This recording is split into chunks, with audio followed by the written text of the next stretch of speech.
Boa noite, meu nome é Yuri Motoyama e eu vou conversar um pouquinho sobre alto desempenho para esporte eletrônico, para atleta de esportes.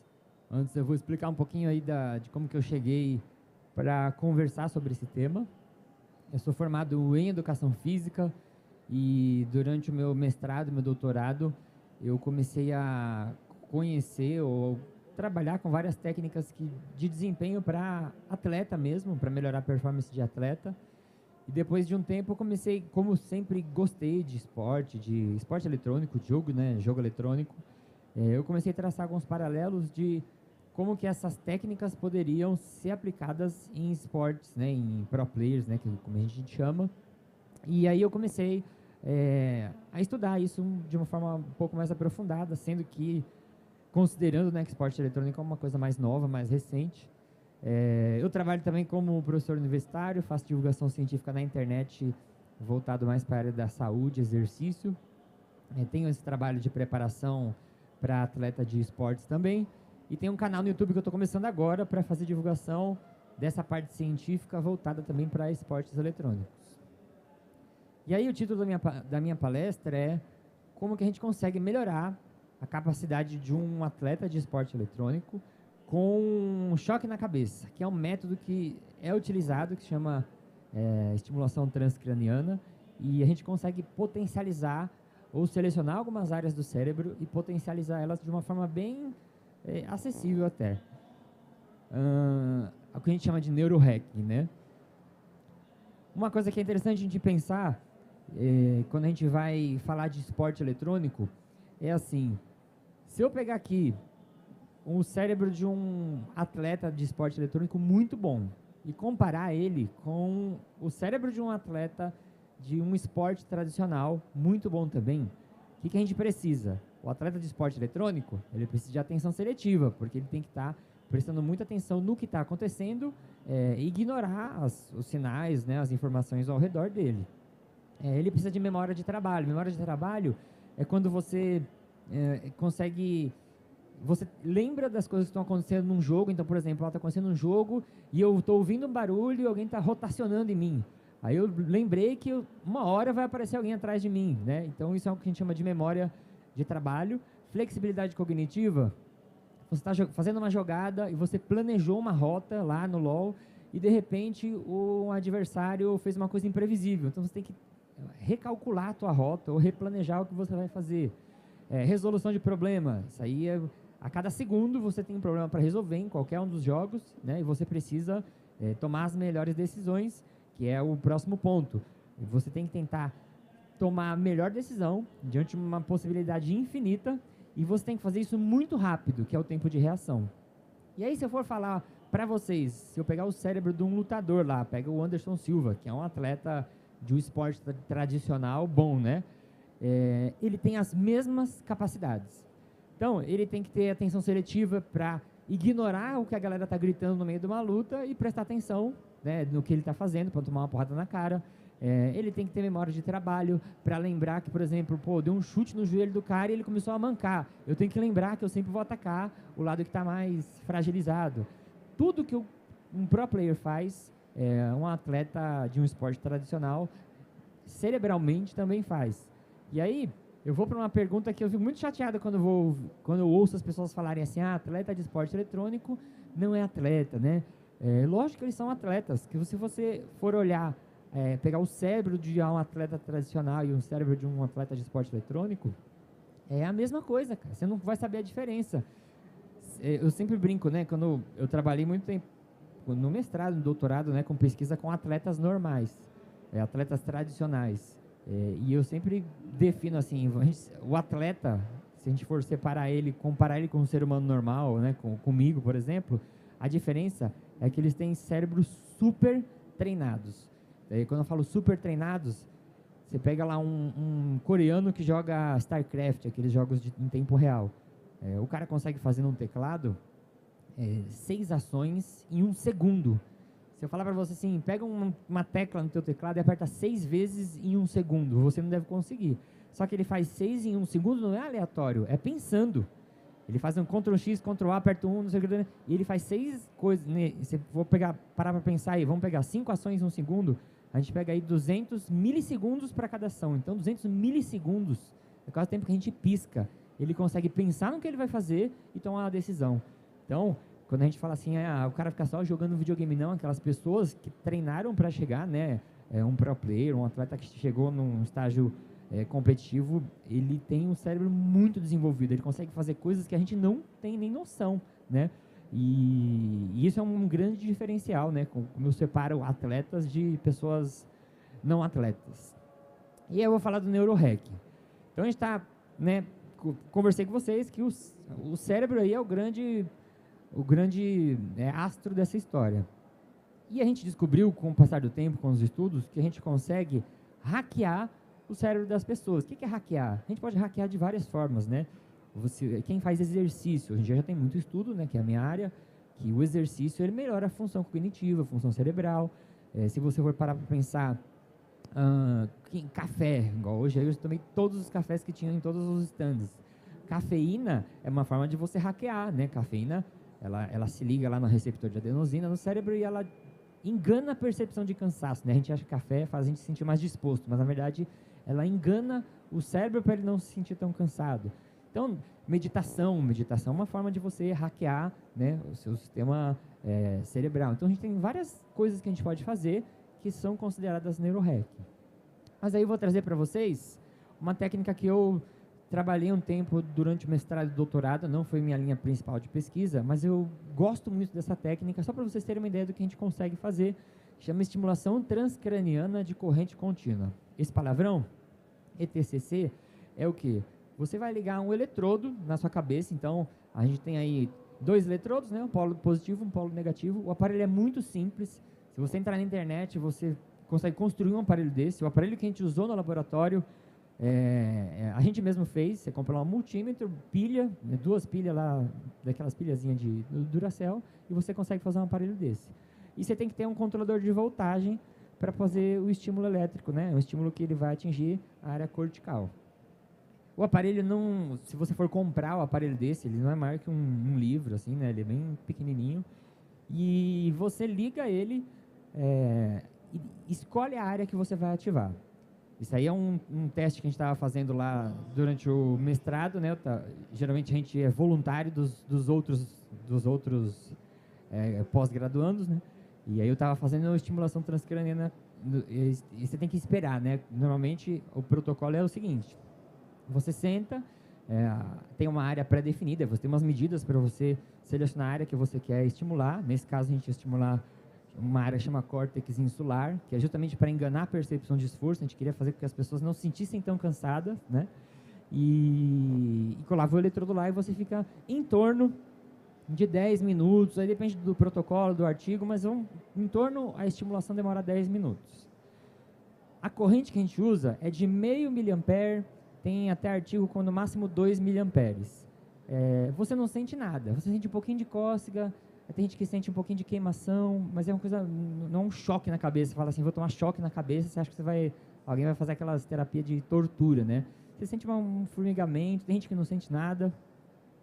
E o efeito dessa técnica, depois que você tira, você consegue deixar aquela área mais estimulada por 60 minutos. A gente usa muito isso em esporte, vou até trazer alguns exemplos aqui, e em várias outras áreas. Tem artigo de psicologia, onde a terapeuta conversa com você, estimulando alguma área para te ajudar a entender, por exemplo, o que você está passando. Tem estudos para melhorar a velocidade de compreensão de alguma coisa. Você pode estimular o córtex pré-frontal, que é o que eles usam bastante nas pesquisas com esporte eletrônico, né? Para melhorar a memória de trabalho. Vou mostrar alguns artigos para vocês aqui também. E basicamente como que funciona? Você tem 2 polos. O polo positivo, ele estimula a área cerebral. Eu vou falar bem rapidinho aqui. O cérebro, o neurônio, ele funciona com um limiar para poder despolarizar. Então o neurônio, ele tem um limiar que, se você passar aquele limiar, ele vai mandar um impulso elétrico e aquela região vai começar, vamos dizer assim, né, a funcionar ou a realizar a função dela. Imaginando que o cérebro tem regiões diferentes e cada região ela pode ajudar ou ser principal para controlar algumas funções. E aí, Imagina como se fosse um copinho d'água, assim. Se você colocar um copinho d'água, você tem que encher, encher, encher, encher, e se ele transbordar, é quando o neurônio vai iniciar um potencial, né, nervoso e se comunicar com as outras áreas. O que o TCC faz? Quando você liga ele numa área e você estimula, é como se aquele copo já começasse metade cheio. Então fica mais fácil você completar ele e ele transbordar. Imagina que transbordar é quando o neurônio se ativa. E quando você desativa, no caso aqui, o polo negativo, ele tem um efeito inibitório. A gente pode fazer isso também em pesquisa. Tem uma área do cérebro que eu quero inibir. E aí o que ele faz? Ele deixa o copo mais vazio. Então ele demora mais para o neurônio para causar a despolarização. Esse aqui é um modelo que é famoso na área esportiva. Não sei se vocês acompanham esporte. Quando saiu isso, uns 8 anos atrás, 5 anos atrás, a gente via alguns atletas na Olimpíada, uma empresa que ela fez um estimulador transcraniano portátil. Tem gente que compra isso para ficar estudando, ou até para ficar consumindo conteúdo, lendo, né, para tentar estimular o cérebro de uma forma. E ele é como se fosse um fone de ouvido, só que ele é dessa empresa que chama Halo Sport, e ele é uma tiara com arco, e ele é feito mais para atividades de exercício, atividades motoras. Por quê? Aqui, se você pegar onde a gente coloca uma tiara aqui, tem o córtex motor, e esse córtex ele controla nossos movimentos. Então, se você deixar essa área estimulada, lembra que eu falei? Fica mais fácil os neurônios ali se ativarem para conseguir fazer um potencial elétrico, né? A gente consegue, teoricamente, tem artigos que mostram isso, melhorar a capacidade da pessoa de produzir e coordenar os movimentos dela. Então, se a gente for olhar na internet, vocês têm bastante fotos de atletas usando esses aparelhos. E aí, como que ele faz? Tá na Olimpíada lá, vai começar a corrida dele, ele liga o aparelho lá, fica 10 minutinhos, ou às vezes ele tem alguns que até treinam com esse aparelho na cabeça, e aí o efeito, como eu falei, dura 60 minutos. Se a gente for trazer isso para o esporte eletrônico, né, que é a área que eu atuo mais, esse artigo, por exemplo, eles fizeram uma estimulação, colocaram os eletrodos de uma forma e conseguiram melhorar o tempo de reação num teste que chama Stroop. Stroop vocês já fizeram na internet de brincadeira, que é um teste que fica assim, aparece a letra escrito assim vermelho, só que está escrito em verde. Aí você tem que apertar o botão verde. Então você fica lá no teclado e aparece lá azul e amarelo, você tem que apertar amarelo. O tempo de você decidir, né, você tem que ter a parte cognitiva de falar assim, está escrito vermelho, mas a cor é amarela, e minha tarefa é falar a cor. Aí você vai no botãozinho e aperta amarelo. Esse tempo de reação, se você fizer um estudo com estimulação transcraniana nessa região que chama córtex pré-frontal dorsolateral, fica bem meio do lado da testa aqui, você consegue fazer as pessoas acertarem mais rápido, melhorar o tempo de reação. E aí se você pega isso num atleta de esportes, agora a gente está falando aí, melhorar 100 milissegundos, eu vejo ele antes e eu atiro nele antes no jogo de primeira pessoa. 100 milissegundos você consegue fazer o cara ganhar uma partida, né? Então, isso para o esporte eletrônico tem uma vantagem muito grande, né? Tem uma área de estudo aí bem interessante. Esse outro artigo, ele usou estimulação transcraniana também, nessa mesma região, vários estudos vão ficar nessa região do córtex pré-frontal, né, dorso lateral, e eles conseguiram melhorar as pessoas com essa estimulação, memória de trabalho. Então, era uma atividade, tinha esse Stroop test, e outra parte da pesquisa era fazer decorar algumas sequências de nomes, né? Depois eles iam se lembrando daqueles nomes, e aí a estimulação conseguiu melhorar esses dois aspectos também. Um terceiro aspecto está relacionado à tomada de decisão. Aí esse outro artigo, ele é bem interessante. Tem um negócio no futebol, no basquete, na verdade, que chama head fake, que é assim, eu não jogo basquete, mas eu sei como que é. Você olha para um lado e joga a bola para o outro, tipo para tocar a bola, tipo aquele toque em voe no futebol, sabe? Então eles fizeram uma pesquisa que eles colocaram um vídeo e as pessoas ficavam olhando o vídeo e ela tinha que escolher se o cara ia tocar a bola para o lado direito ou para o lado esquerdo. Só que em uma parte ele olhava para o lado direito e tocava a bola para o lado direito, e na outra parte, né, e os vídeos iam alternando, ele olhava para o lado direito e tocava a bola para o lado esquerdo. E o cara tinha que muito rápido tentar descobrir qual lado que ia ser o toque de bola, para ver se ele era enganado por esse head fake aí.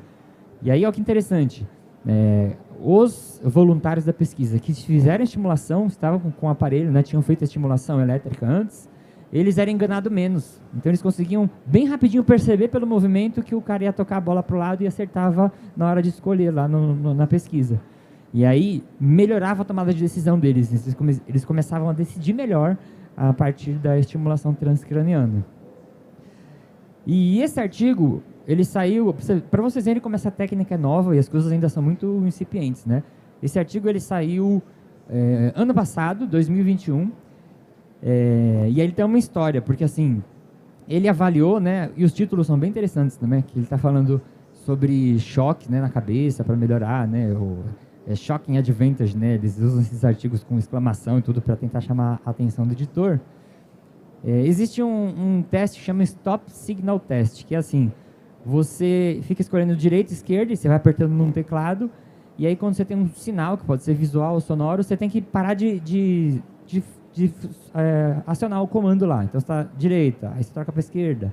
E ele fica fazendo isso de uma ordem aleatória e de repente você tem que soltar o comando. No esporte eletrônico, isso aí é bem interessante a gente imaginar, que é como se você estivesse fazendo uma jogada ou planejado alguma coisa, e de repente aconteceu um imprevisto e você tem que parar aquilo lá, né, e tirar o comando. Então, você está correndo e o cara plantou lá uma armadilha na tua frente, você tem que parar e trocar. Então é mais ou menos simulando isso. Eles transformaram esse teste, que era um teste bem simples, assim, né, direita e esquerda, num jogo. Então eles pegaram um joguinho, não sei se dá para ver direito. Sabe aquele jogo que as pessoas ficam correndo infinitamente? Corre, corre, corre, ele pula pro lado, corre, corre, corre, sobe em cima do ônibus. Eles fizeram um teste desse. Então a pessoa ia correndo, ela tinha informação, vai para a direita, aí o cara apertava o botão para a direita, vai para a esquerda, apertava o botão para a esquerda. E aí quando tinha um sinal sonoro, ele tinha que soltar o botão. E aí, como a informação da tela estava ligada com o teclado, eles conseguiam medir quantos milissegundos eles demoravam para poder fazer, para decidir que ia soltar o botão ou para escolher direita e esquerda. Eles estimularam aqui, como eu comentei, né, esse córtex pré-frontal dorso lateral. Aqui só um exemplo que fica mais ou menos na região. Eles usaram o lado direito.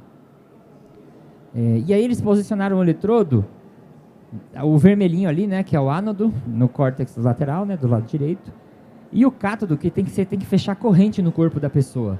Tem gente que usa uma região oposta, tem gente que usa até outra parte aqui do crânio mesmo. Só como o cátodo, ele desestimula, para não ter o efeito de desestimular ou inibir uma área do cérebro e atrapalhar, eles colocam no ombro, que aí o ombro não tem sinal nervoso, né? E aí você consegue fazer uma corrente que vai da cabeça até o ombro e desestimular o ombro não tem problema. O ruim é quando você usa em locais distantes, no ombro, por exemplo, o potencial gerado aqui ele fica um pouco menor.